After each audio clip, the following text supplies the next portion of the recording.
그렇게 제가 이 호구처럼 살다 보니까 우리 환자분들 마음이 이해가 되더라고요. 오늘은 제가 제 가족들한테도 절대 추천하지 않을 만한 받으면 호구되는 대표적인 시술 바로 알려드릴게요. 자, 첫 번째 호구되는 시술 필러입니다.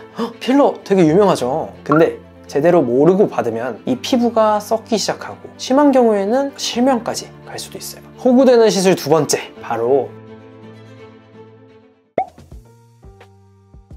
제가 사실 쿠팡 매니아거든요. 지금도 집 앞에 택배가 좀 와 있을 건데 바지 3개 3만원 이런 거 어떻게 참아요. 이 싼 맛에 바로 시켜야죠. 화장품도 또 사은품 왜 이렇게 많아, 바로 사고, 또 얼마 전에 닭가슴살 집에 쌓였는데 마지막 세일이라고 또 사고, 이렇게 혹해서 산 게 너무 많아요. 그래서 친구들이 막 저보고 김호구냐고, 너처럼 팔란 게 없다 이러면서 놀리는데 솔직히 인정합니다. 근데 웃긴 건요, 정작 쓰는 거는 딱 몇 개 뿐이더라고요. 사놓고 보면은 다 그냥 쓸데기 없는 것 뿐이야. 그렇게 제가 이 호구처럼 살다 보니까 우리 환자분들 마음이 이해가 되더라고요. 이 시술 그렇게 좋다더라 하는 말에 혹해서 딱 받았는데 나한테는 효과가 하나도 없고, 이 돈만 날리는 그 느낌, 기껏 큰맘 먹고 월급을 모아서 딱 시술 받았는데 효과는커녕 오히려 부작용만 나고 너무 속상하죠. 그래서 이런 얘기들이 좀 나오는 것 같아요. 피부과 뭐 거의 호구되는 데 아니냐. 실제로 저희 병원 오는 분들 중에서도 이분은 왜 이런 거 받으셨지? 싶은 경우가 좀 있어요. 이해는 해요. 피부 시술이 워낙에 종류도 많고 이름도 어렵고 광고도 너무 많다 보니까 뭘 선택해야 될지 헷갈릴 수밖에 없어요. 근데 사람마다 피부 상태도 다 다르고 본인한테 잘 맞는 시술이랑 절대 하면 안 되는 이런 시술들이 정해져 있어요. 근데 막상 이걸 모르고 그냥 시술을 받으면 돈만 날리고 효과는 없고 기분만 상하는 거죠. 피부 시술을 고르는 거는 약간 음식점 고르는 거랑 비슷해요. 남들이 아무리 맛집이다 맛있다 해도 막상 내가 딱 먹었는데 입맛에 안 맞으면 소용없잖아요.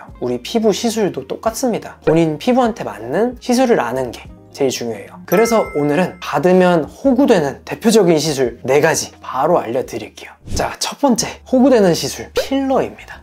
필러 되게 유명하죠. 필러는 잘만 쓰면은 얼굴을 되게 드라마틱하게 변화를 줄 수 있어요. 그만큼 좋은 시술인데, 근데 제대로 모르고 받으면 이거 왜 이렇게 됐지? 하고 당황하실 수 있어요. 필러는 크게 2가지 정도로 나뉘는데요. 이 단단한 필러랑 묽은 필러예요. 이 단단한 필러는 찰흙처럼 모양을 좀 고정하고 오랫동안 유지가 되고요. 묽은 필러는 반대로 크림처럼 좀 부드럽게 퍼지고 부드러운 볼륨을 채울 때 써요. 근데 문제는 이거를 어느 부위에 어떤 용량으로 어떻게 쓰느냐에 따라서 결과가 완전 달라질 수 있어요. 대표적으로 코 필러 한번 볼까요? 코 필러는 코를 이렇게 오똑하게 세워줘서 많이들 하는 시술이에요. 근데 코는 생각보다 까다롭습니다. 여기에 아까 말씀드린 묽은 필러 이런 거 넣으면 시간 지나면 다 퍼져요. 그 영화 아바타 보셨죠? 거기에 나오는 코, 그렇게 될 수 있습니다. 게다가 이 코는 혈관이 또 많아서 필러가 잘못 들어가면 진짜 큰일 날 수 있어요. 이 혈관이 필러에 의해서 꽉 막히게 되면 동맥경화랑 똑같은 증상이에요. 이 피부가 썩기 시작하고 심한 경우에는 실명까지 갈 수도 있어요. 그래서 이 코 필러는 정하고 싶다 하시면은 되도록이면 단단한 필러를 써야 되고, 그리고 웬만하면은 저는 그렇게 추천드리지는 않는 부위입니다. 그리고 또 애교 필러 많이 아시죠? 이 눈 밑을 빵빵하게 만들어서 동안처럼 보이는 효과를 주는데요. 여기는 반대로 묽은 필러를 써야 돼요. 왜냐면은 이 애교살 자체가 피부가 굉장히 얇아서 딱딱한 필러를 넣으면 푸르게 좀 비치고 울퉁불퉁해 보일 수 있어요. 우리 하얀 천을 물에 적시면 안쪽이 다 비치는 거랑 좀 비슷해요. 그리고 여기는 조금 욕심내서 용량 많이 넣으면 바로 비치고 어색해 보일 수 있어서 소량만 넣어서 자연스럽게 채우는 게 핵심이에요. 또 말씀드릴 부위는 미간 필러. 이 부위는 주름을 펴고 인상을 좀 부드럽게 해줘요. 근데 여기는 정말 비추, 정말 전문가가 아니면 손대면 안 되는 부위예요. 아까 말씀드린 실명 같은 증상, 미간에서 제일 많이 나타납니다. 실제로 논문 찾아보면은 실명된 케이스의 30% 이상이 이 미간 부위 필러하다가 생긴 경우들이에요. 이 주름 하나 좀 피겠다고 눈까지 멀면은 끔찍하죠. 이거는 약간 필러 공통적인 얘기인데, 필러를 딱 처음에 맞고 볼륨이 빡 생기고 얼굴도 막 확 달라지고 하니까 너무 만족스럽거든. 근데 이런 분들이 조금씩 점점 욕심을 내게 돼요. 그렇게 되면 어떻게 될까요? 용량을 과하게 넣으면은 바로 부자연스러워질 수 있어요. 우리 햄버거 재료 조금만 더 넣으면은 와르르 쏟아지는 것처럼 뭐든지 적당히 필요한 부위에만 넣는 게 정말 중요해요.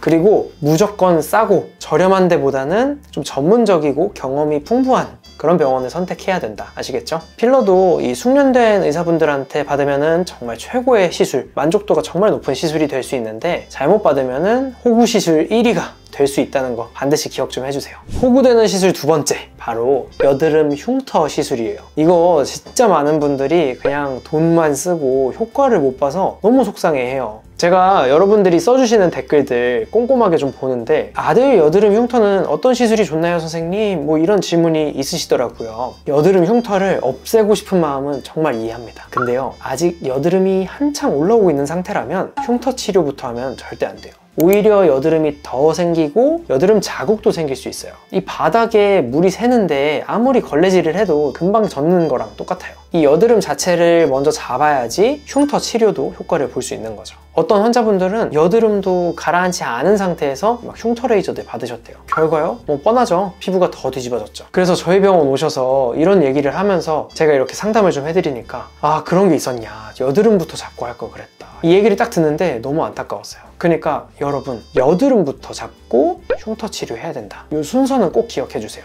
그리고 우리 여드름 자국 중에서 붉은 자국 있죠. 이 자국도 사실 여러 가지 원인들이 있어요. 뭐 혈관이 확장돼서 생기기도 하고 염증이 남아서 생기기도 하고, 혈관이 원인이라면은 혈관을 줄여주는 레이저 치료가 필요하겠죠. 근데 염증이 문제라면 살균을 해주는 항염 효과가 있는 레이저가 필요해요. 여기서 중요한 거는 내 여드름 자국이 어떤 자국인지 제대로 진단하는 거예요. 잘못된 방법으로 치료를 하면 효과도 당연히 없겠고 시간이나 돈만 날릴 수 있겠죠. 그리고 여드름 흉터 얘기해 볼게요. 여드름 흉터 치료도 크게 한 두 가지 정도 방법이 있어요. 박피 그리고 비박피. 박피는 말 그대로 흉터 부분을 이렇게 싹 깎아내서 피부가 새로 자라게 하는 그런 방법이고요. 효과는 정말 확실하지만 피부에 좀 부담이 커서 회복 기간이 좀 필요해요. 다음으로 비박피는 피부 표면을 깎지는 않고 이 피부 밑에 눈에 좀 보이지 않는 작은 크기의 구멍을 촘촘하게 내서 새살이 좀 차오르게 하는 방법이에요. 아무래도 박피 레이저에 비해서는 부담이 조금 적겠죠. 효과는 대신에 좀 떨어질 수 있어요. 근데 저는 효과가 조금 떨어지더라도 박피성 레이저보다는 비박피성을 좀 추천해 드려요. 왜냐하면은 박피 레이저는 부작용도 그만큼 심하게 나타날 수 있어요. 뭐 피부가 확 뒤집어진다거나 붉음증이 오래 남는다거나. 그렇기 때문에 저는 좀 안전한 방법으로 효과가 좀 떨어지더라도 꾸준하게 받는 게 훨씬 효과가 좋으실 거다 말씀을 드려요. 그래서 흉터 치료의 골자는요, 흉터가 눈에 좀 덜 띄게 만든다, 이런 마인드로 접근을 하셔야 돼요. 한 번에 흉터를 싹 눈에 보이지 않게 없애야지 이렇게 하시면은 피부가 부담이 더 되고 눈도 오히려 더 깨질 수 있어요. 만약에 박피성 레이저 받았다가 홍조가 생기면은 또 홍조 없애는 레이저 써야 되고 돈이 돈을 낳죠. 그래서 필요한 만큼 내 피부 상태에 딱 맞는 적합한 치료를 받아야 된다. 이게 정답입니다. 호구되는 시술 세 번째, 바로 IPL입니다. 피부과 가면은 한 번쯤 추천받는 레이저죠. 뭐 요거 하면은 얼굴이 막 금방 환해지고 색소도 없어져요 라는 말에 혹해서 받았다가 얼굴에 왜 얼룩이 더 생겼지? 하고 당황하셨다면 잘못된 선택이었을 거예요.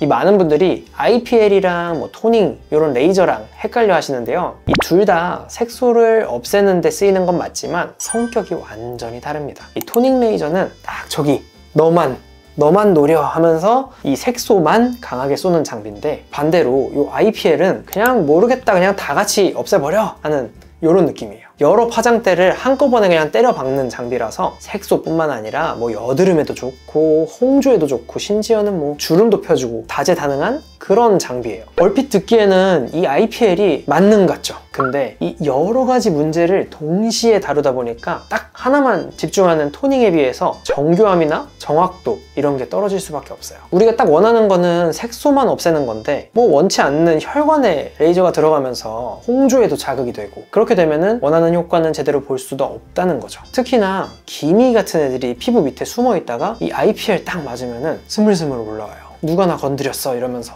이 가만히 있던 진흙을 괜히 이렇게 휘저어가지고 더 흙탕물처럼 만드는 거랑 똑같아요. 색소 치료는 피부 상태나 뭐 색소 종류에 따라서 좀 정밀하게 다르게 접근을 해야지 효과를 볼 수 있어요. 뭐 이게 기미인지 흑자인지 주근깨인지 제대로 진단받는 게 1번. 그리고 병원을 선택할 때도 아무 데서나 하지 말고 좀 경험이 많은 그런 병원을 찾아야 하는 게 2번입니다. 괜히 막 무작정 싼 광고나 뭐 체험가에 끌려서 싼 곳 찾아다니다가 부작용만 생기면 훨씬 더 큰 돈 들 수 있으니까 이왕이면은 나한테 맞는 장비나 병원을 찾아서 신중하게 고르는 게 좋겠죠. 호구되는 시술 네 번째, 바로 슈링크입니다. 슈링크, 이 피부과 리프팅 중에서 정말 유명한 장비예요. 근데요, 이 슈링크도 잘못 받으면 돈은 돈대로 쓰고 효과는 글쎄요, 할 수 있어요. 이 슈링크는 피부 속에 근막이라는 얇은 막을 열로 쫙 자극을 해서 당겨 올려주는 그런 장비입니다. 그러면은 이 근막층이 팽팽해지면서 턱선이 좀 갸름해지고 이 팔자주름도 좀 덜 보이는 느낌이 들어요. 근데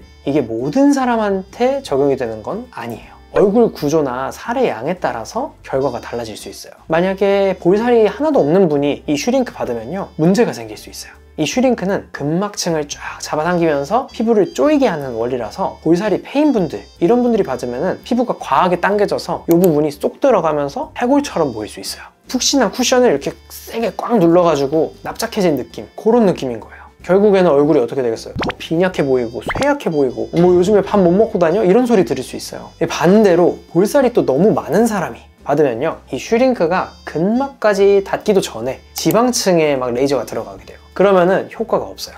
이런 분들은 슈링크보다는 지방을 좀 녹여버리는 다른 관리들이 훨씬 효과가 좋으실 거예요. 지방 분해 주사라든지 아니면은 인모드 같이 지방을 타겟으로 한 이런 장비들이 훨씬 더 효과적일 겁니다. 슈링크가 이렇게 모든 사람들한테 맞는 장비는 아니라서 대체할 수 있는 방법들이 좀 많아요. 볼살이 이렇게 패인 분들은 슈링크보다는 고주파 리프팅, 써마지나 올리지오 이런 것들이 훨씬 더 좋을 수 있어요. 이 고주파는 피부를 쫙 밀착시키기보다는 피부 밑에 콜라겐을 좀 어느 정도 만들어줘서 피부가 좀 도톰해지고 탄력이 생기는 효과가 있어요. 그리고 볼살이 많은 사람은 아까 말했지만 슈링크보다는 지방 분해 주사나 인모드 이런 게 좋습니다. 얼굴의 구조나 뭐 살의 양에 따라서 이 적합한 시술이 다를 수 있어서 꼭 나한테 맞는 시술이 뭔지 상담을 좀 해봐야겠죠. 오늘은 제가 제 가족들한테도 절대 추천하지 않을 만한 비추천 시술들 몇 개 알려드렸어요.